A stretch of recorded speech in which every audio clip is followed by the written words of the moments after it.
Thank you very much, ma'am. Our present speaker, United States Air Force Active Duty Master Sergeant Knight.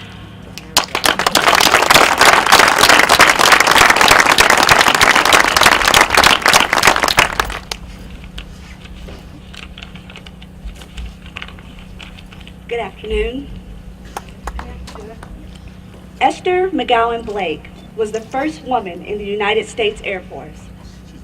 On July 8, 1948, she joined the first minute of the first hour of the first regular day duty was authorized for women.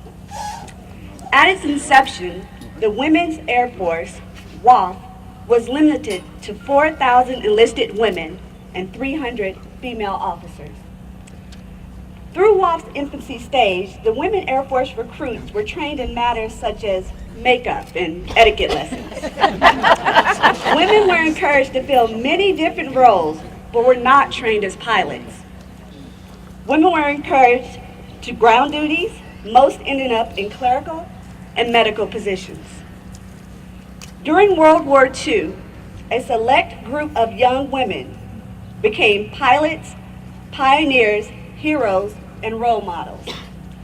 These women were the Women Air Force Service Pilots, WASP, the first women in history to fly an American military aircraft.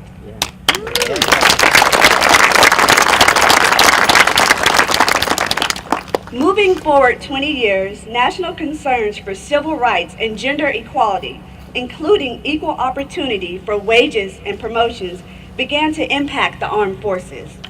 In 1967, after years of debate within military pressure from various military advisory groups, Congress voted to allow women's promotions to the higher service grades, including general and admiral, and removed the 2% ceiling on women's military strength. In 1971, General Janine Marjorie Holmes was the first female one-star general in the United States Air Force, and the first two-star general in any branch of service in the United States. Holmes was a driving force behind the expansion of women's roles in the Air Force.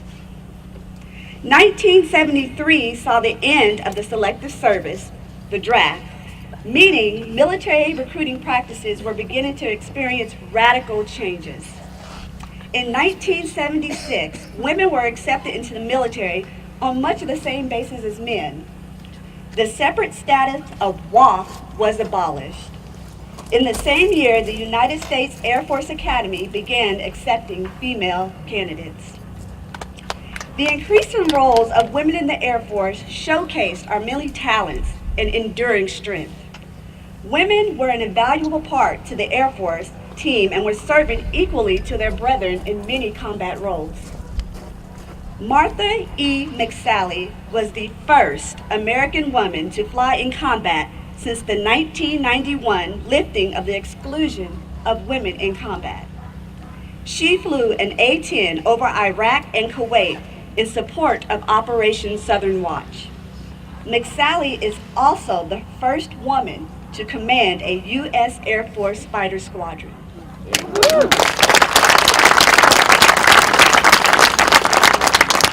A1C Elizabeth Nicole Jacobs was a United States Air Force Security Forces airman who was killed in action in Iraq in 2005.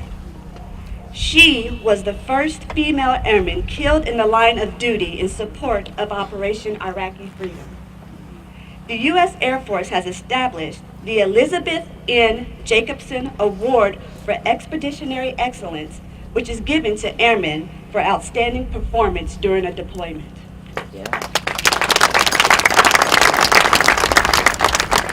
It is without question that the extraordinary accomplishments and great sacrifices that women have made throughout Air Force history has paved the way for the successes of today's women warriors.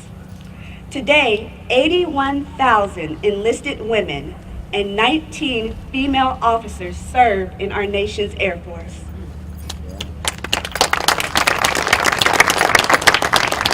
Colonel Janine Flynn Levitt the United States Air Force's first female fighter pilot in 1993, continues to break stereotypes and barriers by becoming the first female commander of a combat fighter wing in charge of 5,000 airmen in May 2012.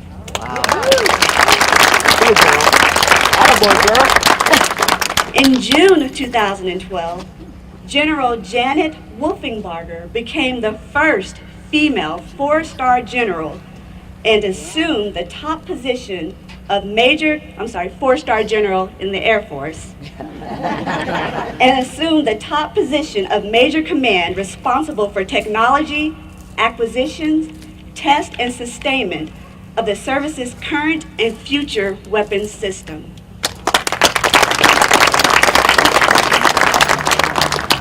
Finally, there's me. My name is Master Sergeant Lakashna Knight. I have the proud honor to be part of a legacy that these women have created. I joined the Air Force in April 2000.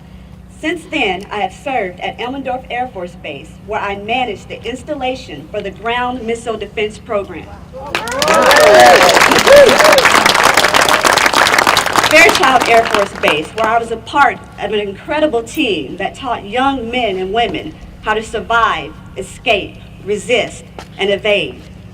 I served in Afghanistan, Germany, and now Creech Air Force Base, where I direct global communications and intelligence of a combat network requirements for the United States Air Force's remotely piloted aircraft platform, which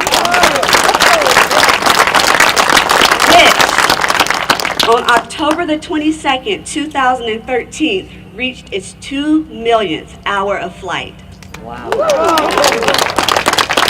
Today, we commemorate the struggles, sacrifices, and accomplishments of military women of the past and the present.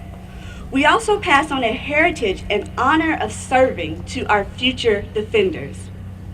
Thank you all. God bless, and happy Veterans Day.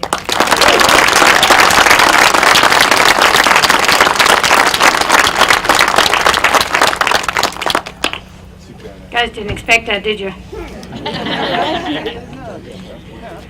ROTC speaker, our future, Private Shannon Brooks, United States Army, ROTC.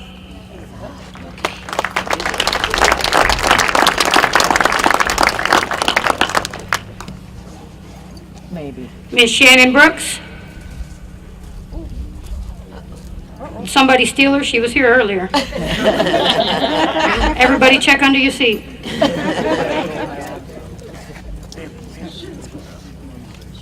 Okay, if she's not here, we're going to go ahead and move on. One last time. Last call. I'm joking. I'm just joking. All right, ladies and gentlemen, please stand. We will now be recognizing our women veterans with the placing of the dog tag ceremony. Squad, right? Peace. Forward. Mark.